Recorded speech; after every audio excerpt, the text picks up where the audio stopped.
Cuma di Quick Pro, trading jadi lebih satset. Bisa lot kecil mulai 0,01 dan free sweat. Mau jadi trader jago? Download Quick Pro. Halo semua, kembali lagi bersama saya Johan di channel Trading IT. Jadi pada kesempatan video kali ini kita membahas kembali untuk update dari pergerakan XAUUSD atau gold ini sendiri. Ya, tapi sebelum kita bahas untuk gold ya lebih lanjut, nanti kita juga mau bahas news atau minggu ke depan yang mulai dari tanggal 5 Agustus sampai tanggal 9 Agustus ya, atau dari hari Senin sampai hari Jumat nanti teman-teman. Nah, sebelum kita bahas juga untuk satu minggu depan itu bagaimana ya, ada bagusnya juga kita review nih gitu loh, pergerakan gold khususnya di hari Jumat kemarin gitu teman-teman. Oke, jadi kalau kita lihat nih, hari Jumat kemarin itu kan kita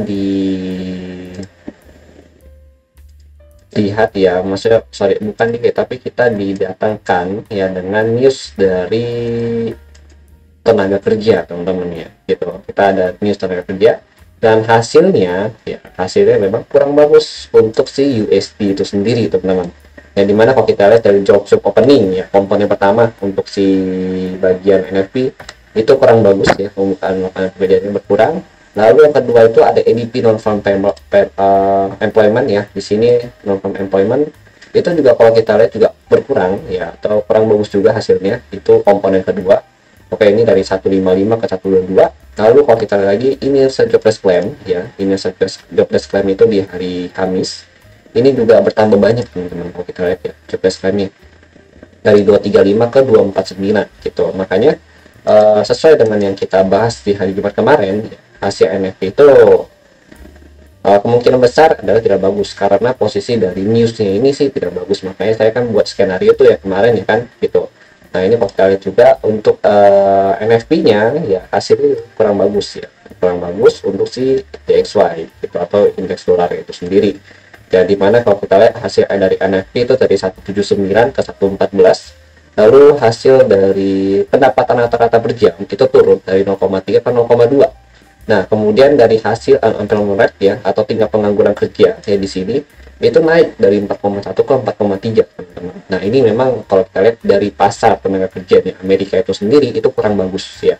Artinya pasar tenaga Amerika itu lagi lesu atau turun ya teman-teman ya bahasanya gitu. Itulah yang kalau kita lihat bahwa sebenarnya ya si DXY ini itu turun gitu, menyebabkan DXY selama satu minggu ini itu turun teman-teman ya, turun. Dan kemarin di hari Jumat itu best record of DXY sih ya, dia turun 1% teman-teman, 1% lebih lah gitu ya. Lalu closing di level harga 103.20 ya, 22 lah gitu ya, dari level harga 104.29 gitu teman-teman. Dan saat ini ya untuk si DXY itu ada di area support ya, support the next support ya, tapi ini bukan major support ya, ini just minor support only. Dan major support dia itu ada di sini teman-teman, di 102.52 sampai 102.09 gitu. Ini major support, tapi kalau yang saat ini masih minor support.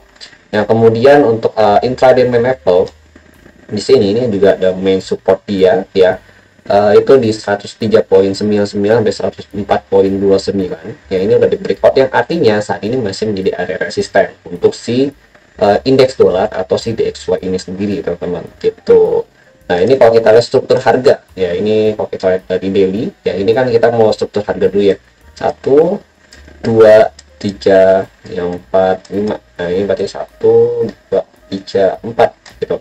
Ini struktur harga overall sih turun ya untuk si DXY atau indeks dolar ini sendiri.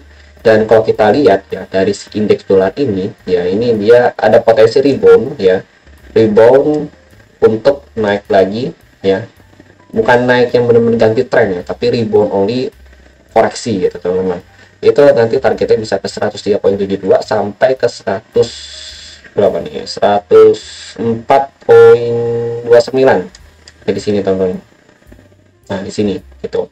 Nah, the next target dia kalau dia mau benar-benar berganti trennya nih dari daily ya, dari downtrend ke uptrend, dia harus bisa break dulu dari sini 104.69 104.49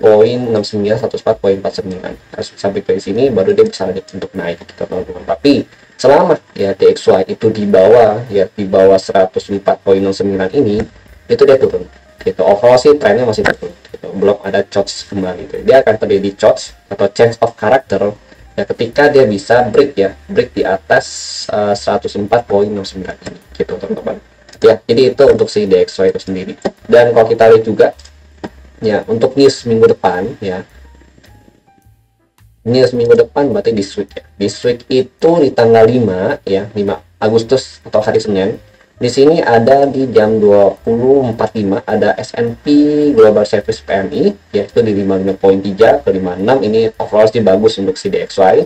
Ya, lalu di jam 9 malam itu ada ISM Manufacturing PMI yaitu di 48.8 ke 51.4. Nah, ini juga bagus ya. Sebenarnya ini kalau kita lihat ya memang ada potensi lah untuk menaikkan ya si DXY ini sendiri atau membuat dia rebound ya, koreksi dari level harga saat ini ke level yang tadi kita bicarakan gitu teman-teman. Ya, kemudian di hari Selasa itu tidak ada, tapi ada dari Australian Dollars ya. Di sini ada interest rate decision ya, ini tidak ada perubahan ya. Kemudian di hari Rabu juga tidak ada news yang signifikan, adanya oil aja di sini ya.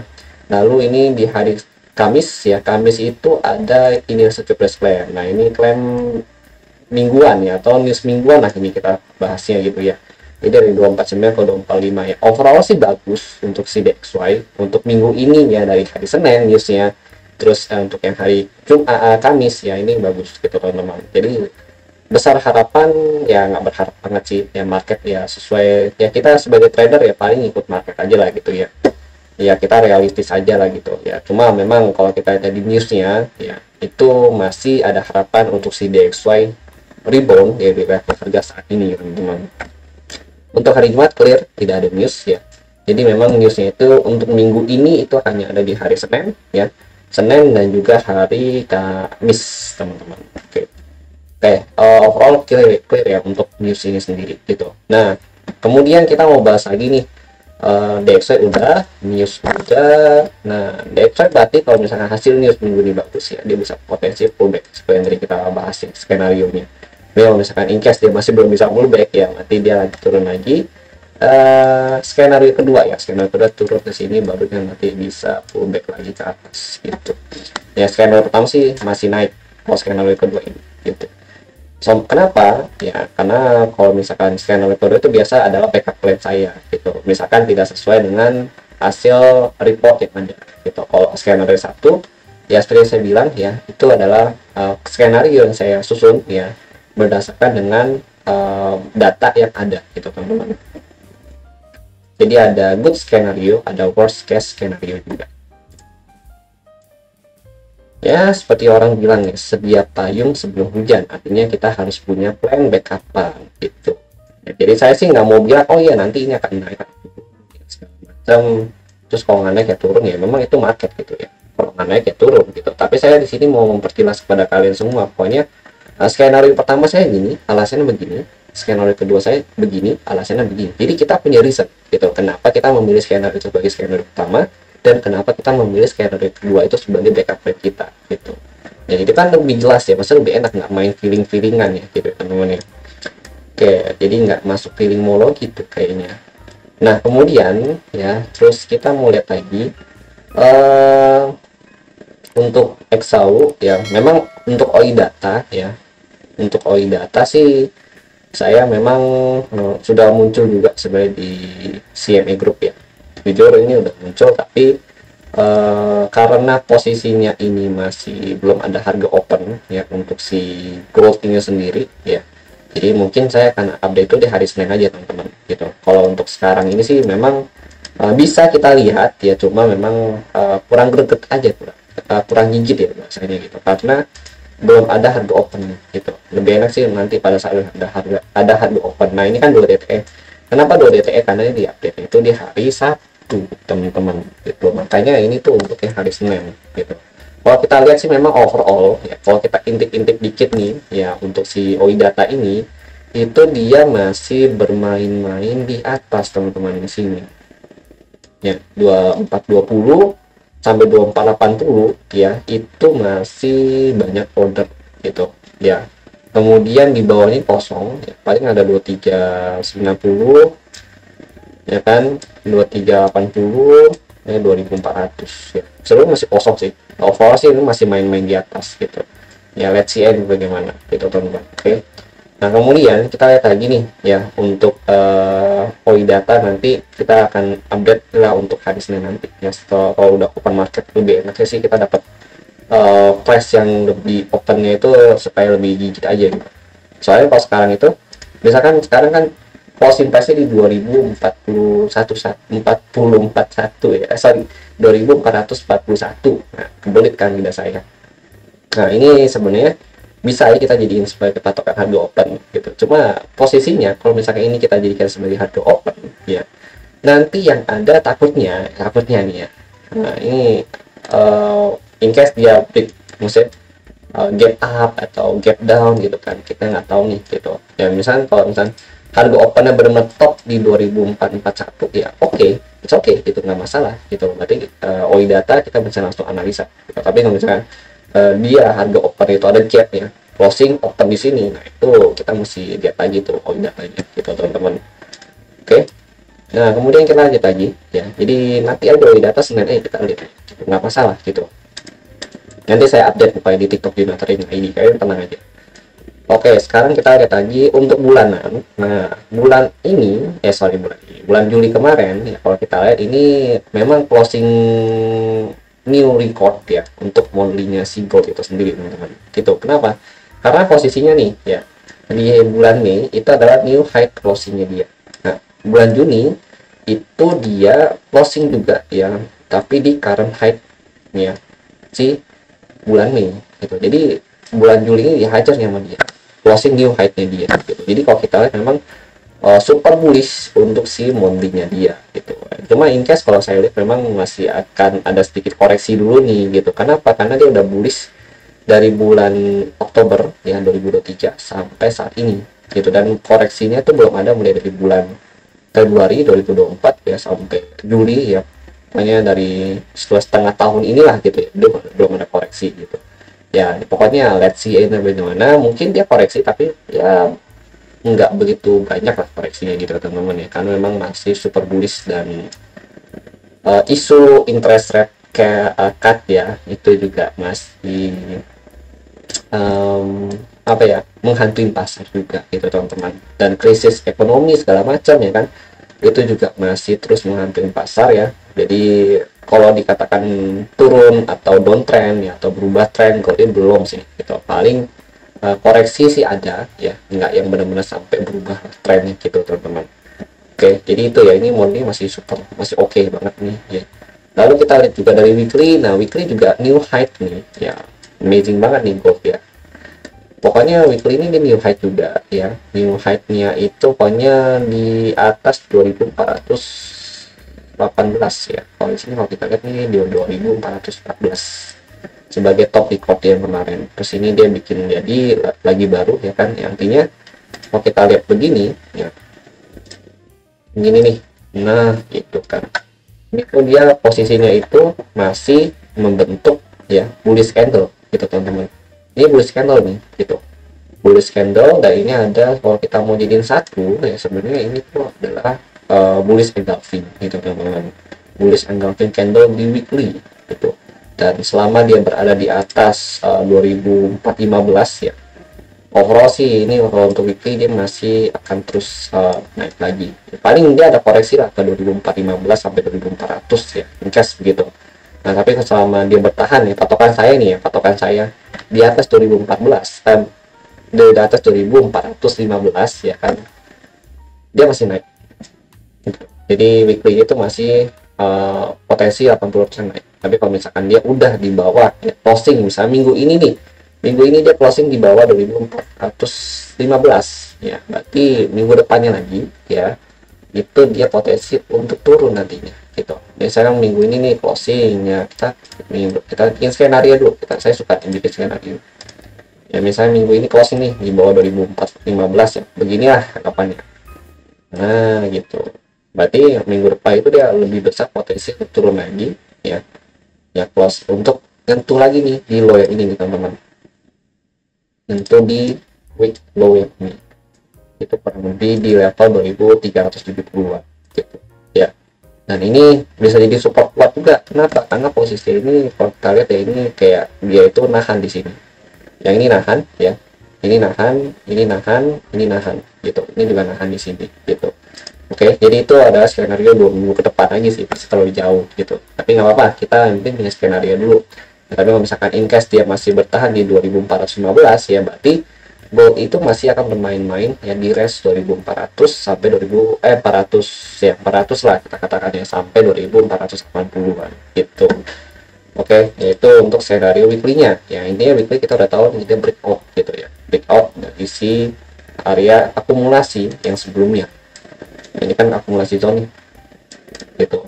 Cuma untuk memastikan dia benar breakout atau enggak, kita butuh next week candle atau candle minggu ini ya, untuk memastikan dia breakout atau enggak gitu teman-teman.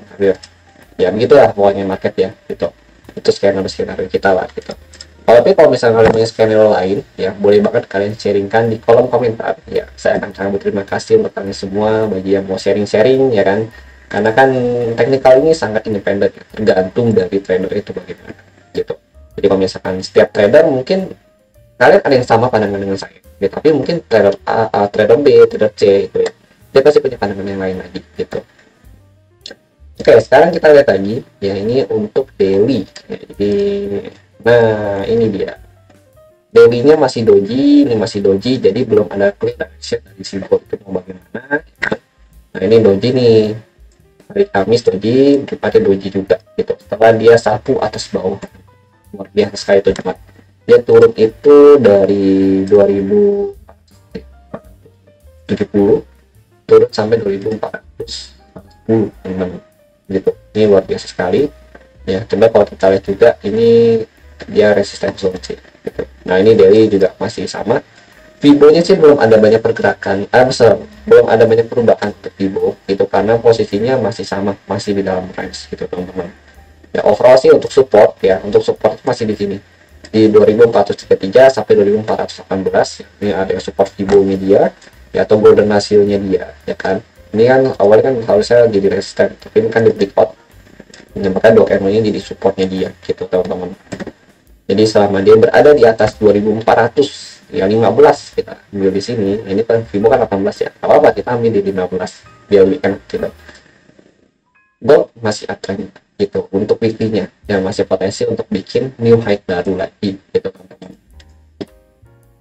Oke, sekarang kita lihat kalau dari 4 hours sih dia tahan-tahan ya di sini ya. Ini ketahan-tahan di 4 hours ini ya, tahan di sini. Paling nanti di sini ada bearish engulfing baru kebentuk ya di sini. Nah ini paling nanti kita coba cek dari 2461 ya sampai 2477 gitu.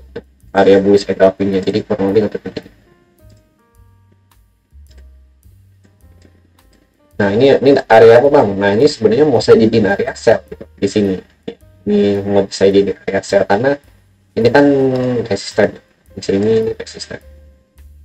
Gitu. Ini resisten dari 2468 2484 itu resisten ya. Ini area engulfing ya, bearish ya gitu teman-teman. Jadi nanti kalau misalnya in case dia naik lagi ya, mungkin kita bisa looking sell untuk di range harga 2461 sampai 2484 gitu. Oke, sekarang kita mau lihat untuk daily, untuk trading. Untuk intraday ya, ini memang kemarin saya ada update OI data ya. Jadi kalau kalian masih ingat tuh OI data ya, OI data itu saya update di channel Telegram ya. Jadi kalau kalian lihat di TikTok Juna Trading ID ya, itu udah saya update juga OI data untuk hari Jumat. Nah ini kita lihat dulu ya, jadi kan dia sempat akumulasi nih ya, kalau kita lihat nih dia sempat akumulasi itu kurang lebih di 2400, sorry bentar,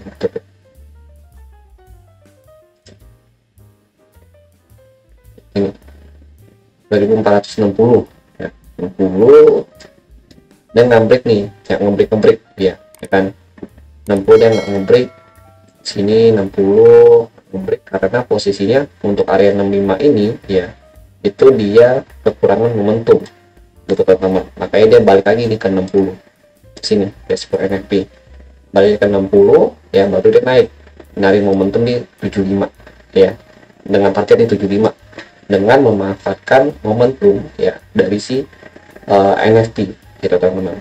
Oke, Nah, kalau kita lihat dari data yang ada di sini, dari data yang ada itu dia ya di sini posisinya 60. Oke, dengan call sebesar 570, terus 50 dengan call sebesar 600. Oke, kemudian di sini ada lagi nih 475 dengan call sebesar 338. Sedangkan untuk call di bagian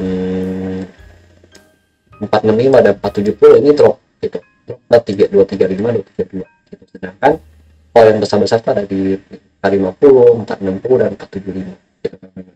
Makanya kalau kita lihat ya, dia untuk bisa the next call lagi di 490 ini kan di 344, dia butuh momentum lagi untuk bisa loncatin si 2480 2485 ini dengan call di bawah 300 gitu ya. Jadi memang dia ngejar target yang call banyak ya. Tapi untuk mencapai ya target yang callnya cukup banyak, dia butuh momentum gitu, butuh momentum dan juga butuh liquidity gitu. Makanya seperti news kemarin ya, atau fake news ya, itu sangat bermanfaat untuk pergerakannya si gold itu sendiri, menciptakan momentum baru gitu teman-teman. Jadi overall sih memang kenaikan kemarin itu masih sesuai dengan targetnya si koi data ini gitu ya. Jadi gitu. Nah kemudian ya kita lihat lagi ya, ini udah saya jelasin juga kepada kalian. Jadi nanti kalau misalnya ada next update ya untuk koi data, kalian boleh perhatiin deh itu ada call sama put money-nya gitu, terutama sih di call-nya ya teman-teman gitu. Nah kemudian kita mau lihat lagi untuk bagian gold ya saat ini ya, ini dia weekly-nya sorry intraday-nya ya, ini masih ada potensi koreksi juga ya. Jadi ini dia kan sideways ya, sebenarnya dari area kita beli dia nggak dua ya kan. Nah ini dia break turun, ini berarti kita jangan ambil dulu di sini gitu. Ini jangan diambil dulu, ini agak riskan kalau kita ambil di sini. Paling kalau mau nanti kita coba cek lagi, yaitu kurang lebih di 2054 sama 60 di sini. Ini kita ubah ya, kita ubah, ini ada sedikit perubahan ini di sini, kita ambil area sini. Nah ini areanya di 6168. Nah 6168 ini sebagai zona yang cukup high risk ya di sini kita bilang, karena mepet banget sebenarnya area zona nanggung ya kalau saya bilang di sini. Nanti ada lagi di 70 ya, 70 sini sama 75 gitu. Tapi kalau misalkan kalian mau dijadiin satu zonanya ya, kalau mau dijadiin satu paling ini kayak gini aja, tapi dari sini ini udah paling worth it, dari 63 sampai 73 100 pip. Tapi begitu harga ya gold naik ke zona ini ya, ini kita baru mantau nih tuh. Jadi bukan berarti kita pasang sell limit, bukan gitu, tapi kita mantau dulu, oh kira-kira pada saat harga gold ini sudah masuk atau naik ke zona ini ya, kita baru pantau kira-kira ada nggak sih rejection yang terjadi di sini. Kalau memang ada, baru kita masuk entry point ya. Nanti targetnya di mana bang? Nah targetnya ini saya mau rapin lagi, sebenarnya saya mau rapin lagi targetnya nanti itu di sini, di sini target dekat ya. Kalau kita ngomong target dekat di sini. Kemudian ini mau saya hilangin zonanya supaya nggak menekan. Ini termasuk minor ya, ini middle zone banget sini. Nah ini ya. Oke, nanti targetnya berarti dari 2463 ke 2457 ya, sampai 2450 gitu. Targetnya dia. Ini kan breakout zone dia. Gitu. Nah nanti untuk minor support ya, minor SN area dia itu ada di 2441 gitu. Ada dia terhenti ya di atas saat ini minor dia gitu. Nah coba permasalahannya adalah biasanya kalian suka nanya itu ya, kira-kira bisa nggak bang nge-sell di sini. Nah bukan berarti nggak bisa nge-sell, bisa ya. Paling nanti kita kalau misalkan kalian mau jadi ini sebagai selling point kalian, itu kalian bisa pantau sampai kurang lebih dari 2445 gitu di sini gitu. Jadi kita ambil satu candle ini aja gitu. Candle ini nanti di sini berarti ini ya. Nah sepertinya teman-teman gitu. Oke, nah ini 1 2 3, nanti kita bercocokin lagi nih 2453 itu berarti dia masuk ke sini ya, Ini kita tandain zona Fibo. Zona Fibo. Ini zona Fibo di sini.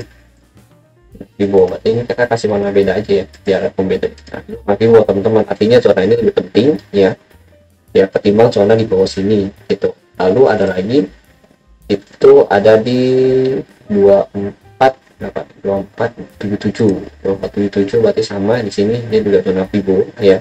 Jadi ada dua zona yang perlu kita pantau dan memang patut kita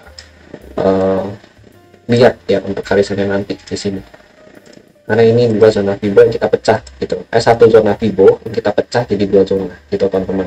Ini kan satu zona nih ya. Nah ini mulai dari sini engulfing pattern, berarti ini bullish engulfing itu mulai dari sini, nanti start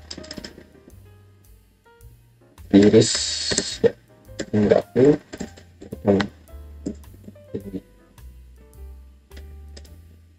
Nah sini kita tandain aja nggak apa-apa, base engulfing pattern daily ya kan, sampai di sini gitu teman-teman.